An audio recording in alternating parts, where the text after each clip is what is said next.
Hello and welcome into The Breeze, the sports talk show with the Windy City twist. I'm your host, Michael Sneed. Today's show is an action-packed one, starting with some headlines, the hot topics in today's sports. We're also going to break into an MLB preview, as well as previewing the Loyola Academy Ramblers varsity team. We'll look at the playoffs in the major leagues, and we even get a little bit of a game show in with our co-hosts Matthew Putnick and Jeff Groves. Don't go too far. We'll be right back with the hot topics. In a hectic, over-programmed world, it's hard to find time to fit health into your busy schedule. But stop yourself and let the Center Fitness Club with the Wilmette Park District help you out. We have a full line of cardiovascular machines, as well as Cybex and Paramount variable resistance machines. We have a large free weight area, as well as a stability training area. We have a full 3-length track with stretching area and locker room, as well as a full line of group exercise classes. In a busy world where everyone's moving in different directions, let the Center Fitness Club at the Wilmette Park District be your haven for health. The Wilmette Park District, 3000 Glenview Road. In a world where somebody is definitely depending on your health, make sure you're holding up your end of the bargain. The Center Fitness Club, the Wilmette Park District. Find your center.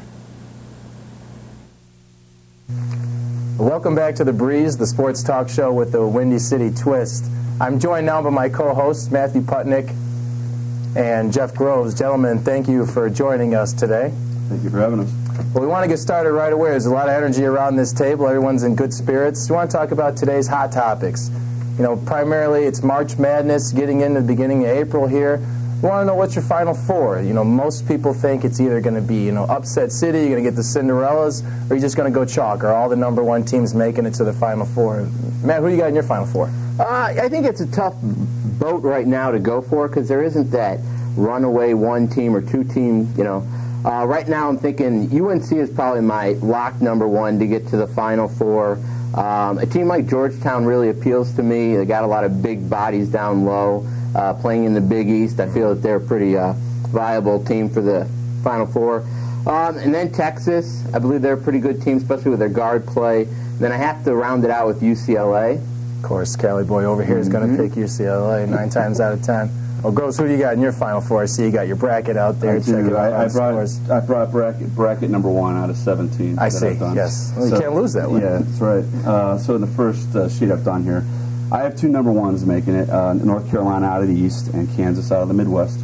I have Pitt out of the South and Duke out of the West. Interesting choices. And I have Duke playing in North Carolina in the championship. I think Pitt's pretty hot right now winning the Big East. I don't see Memphis coming out of there. I like Marquette because of their guard play, going and playing Pitt. And I like Duke because if they get hot from three-point land, I think they can upset anybody. I agree. Duke has gone with that new spread-it-out style of offense. Coach K has worked with Mike D'Antoni of the Phoenix Suns and has kind of adapted their style of offense, though I don't see them even getting past Xavier making that Final Four. Out of that, I have UCLA going to the Final Four there. I also have Texas going to the Final Four. I think they were upset with their loss at Kansas in the Big 12 final, the conference final. So I have Texas going out of there. UNC, they're an unstoppable force right now. I have them also in the Final Four. They're tough with Ty Lawson, and you got Hansbrough inside, Psycho T. I mean, he's just a beast inside, and that's the combination you need. The toughest region I thought would be Kansas or Georgetown. A lot of teams don't see Georgetown's Princeton style of offense once you get outside of the Big East. So it's going to be tougher matchups for them there. But having gone to the University of Illinois and fallen in love with Bill Self. They're in the tournament? Yes, they're in the tournament. No, not Illinois.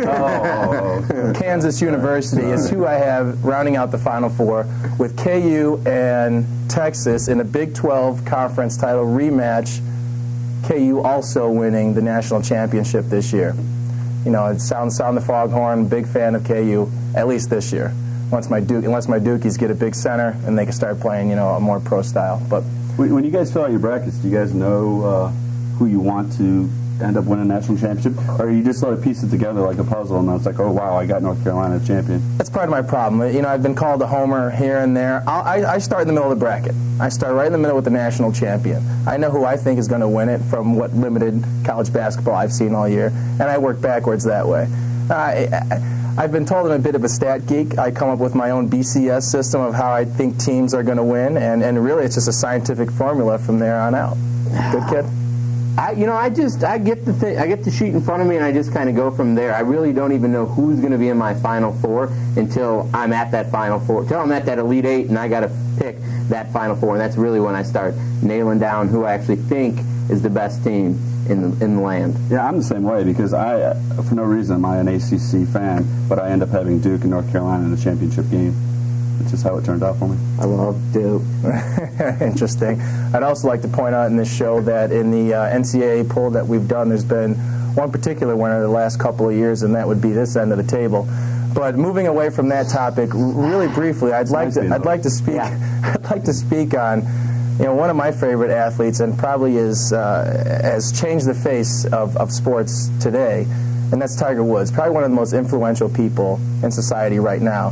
He's on a streak that's unbelievable. And he passed Ben Hogan for total of wins. He's won 5 in a row right now, looking to go into the Masters. And he's looking like he's cooking on all cylinders. And Jeff, where do you see Tiger's spot in history right now? Well, every athlete has a game-changing performance, but people like Michael Jordan always had a game-changing performance, whether it was in a regular season game or playoffs or an NBA title. Tiger, to make a putt once out of 9 tournaments is no big deal, but he's doing it every tournament. Yeah. And it's awesome. Matt, you're a collegiate golfer. I'd love to hear your opinion on this. I'm really just wowed by Tiger. Every time he goes out, I think he just kind of gets better and better. And the streak that he's on is amazing. His place in history, I think you can almost say he's going to be the best golfer ever.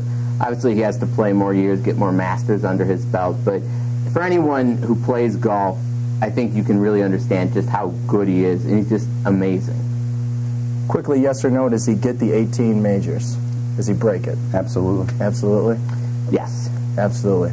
Well, that'd be 3. I'd also like to point out that Tiger Woods is actually, in fact, my cousin. As you see his receding hairline, I got my own little Whittles Peak thing going here, so we're definitely blood related. But thank you for that wrap-up, and what we're going to be doing now is getting into our Major League breakdowns. We'll start with the National League, but we'll be coming up with that right after this commercial break.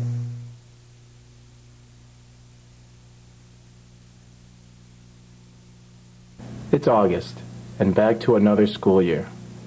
And the same question comes up from every teacher at the beginning of the year. So, what did you do this summer? Far too often it's difficult for kids to find a good answer to this question. We see kids sitting around the house all summer, playing on their computer, playing with video games, the same thing year in and year out. And this is falling into a sedentary lifestyle for kids. What's the answer? Camp Fusion. Camp Fusion was a program designed to keep kids up and involved and active. We will be doing numerous activities outdoors, as well as specialty outings and team building games to get kids active and understand the importance of healthy living.